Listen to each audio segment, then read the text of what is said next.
Remember, Martin Luther was a very faithful and diligent monk seeking to have relationship and peace with God through his religious activities. Listen to what he said about worshiping God not from the Spirit, not from everything that he was, because of a love for who God was. He says, though I lived as a monk without reproach, I felt that I was a sinner before God with an extremely disturbed conscience. I could not believe that anything that I thought or did or prayed satisfied God. You think you could worship God with all of your spirit and being if that is your mindset? If that's the relationship? He said, I had hoped I might find peace of conscience with fasts, prayer, and the vigils with which I miserably afflicted my body. But the more I sweated it out like this, the less peace and tranquility I knew. Grace to you and peace from God our Father and the Lord Jesus Christ. He didn't have any of that. He said, I almost fasted myself to death. For again and again I went for 3 days without taking a drop of water or a morsel of food.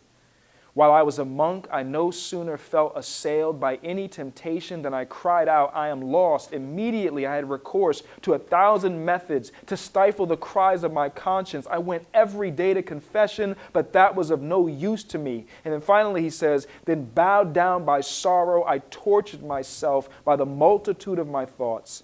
Look, exclaimed I, thou art still envious, impatient, passionate. It profiteth thee nothing, O wretched man, to have entered the sacred order. That's man-made religion. That's Islam, that's Hinduism, that's Buddhism, that's every other man-made religion, effort to try to please God. It's empty. And they worship and they serve, but it's not from love. It's not from the soul. It's not from the spirit. It's not from being impressed with who God is and being amazed by His glory and His love and His beauty. It's not being captivated by Him. It's all routine and ritual and law, and they're seeking to try to build up. Is that what you're in? What a prison. It wasn't until the Lord found Luther that Luther found joy. There's no breaking forth in praise and worship to God in that kind of system. How do you worship? How do you serve God? Do you serve Him with the mind only but not your body? Do you serve Him with your emotions but not your mind? Or does He get your mind but no emotions? I'm not emotional. Does He get your attention when things are bad, but not so much when things are going well? How do you serve Him? With passion? With fervor? Children, do you serve Him with your youth? Those who have silver hair, do you serve Him with your old age? Do you serve Him with your family? Do you serve Him with your job? Do you serve Him with your money? Do you serve Him with your time? The question of all questions in this issue is this: what is He worthy of to you? Give Him that. Because remember, worship, it had this element of these ships that were filled with treasures and jewels and things, and these ships would be going to someone based upon what they were worth ship. So as you load up the ship of your life, what's on it? What do you bring to God in worship? It's all going to be based upon what you say He's worthy of. What is He worth to you?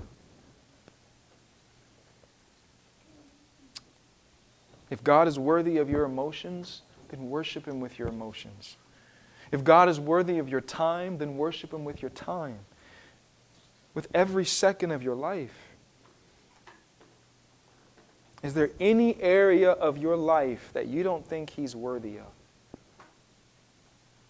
Is there any place in your heart, in your entertainment, in your family, in your leisure, in your job, in your finances, in your dreams that you don't worship Him with?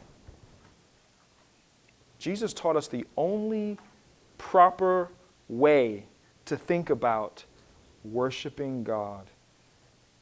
Matthew 13:44, the kingdom of heaven is like treasure hidden in a field, which a man found and covered up. Then in his joy, he sells all that he has. Why? So that he might buy that field. What does this communicate? He's worth more than everything I have combined. Everything that I've worked my whole life in. He tells the parable after that about the one who's a fine merchant of pearls, who was an expert at pearls. He spent his life collecting pearls, but then he finds one pearl of great price. And he says, this pearl is worth more than my life's work. I'll sell it all to have that. I want this treasure, and I'll sell everything that I have, not begrudgingly, not with a sad face, not with tears rolling down my eyes, but with joy. Why? Because he's impressed. Are you impressed with him? Does he still amaze you? Does he still capture you? You know, sometimes in marriage, they talk about the honeymoon phase. You know, and you're like, oh, we're dating or we're courting and we're newlyweds. Like, oh, I can, you know. But then as life gets hard and you kind of like, you see each other, hey, what's up? It's like, that's not how it's supposed to be, right? Like, you want to continue to kindle that fire. Well, the reality is sometimes in Christianity, you're a new believer and it's like everything is God. Like that song, you know, everything that I think I see becomes a Tootsie Roll to me. Like everywhere you look, you see him.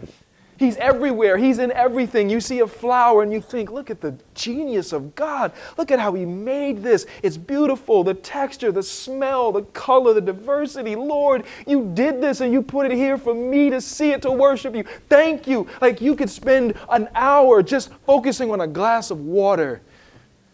Lord, you did this. You created water? Wow, you're blown away. But as you continue to walk with him, do you know that the disciples, when they heard the women saying that Christ had risen from the dead, remember what they said? These sound like what? Silly myths, wives' fables. How do you go from being amazed by everything Jesus says to saying, this sounds like myth? The same thing can happen to us. We can cease being impressed by him. But Paul was blown away and captivated by God.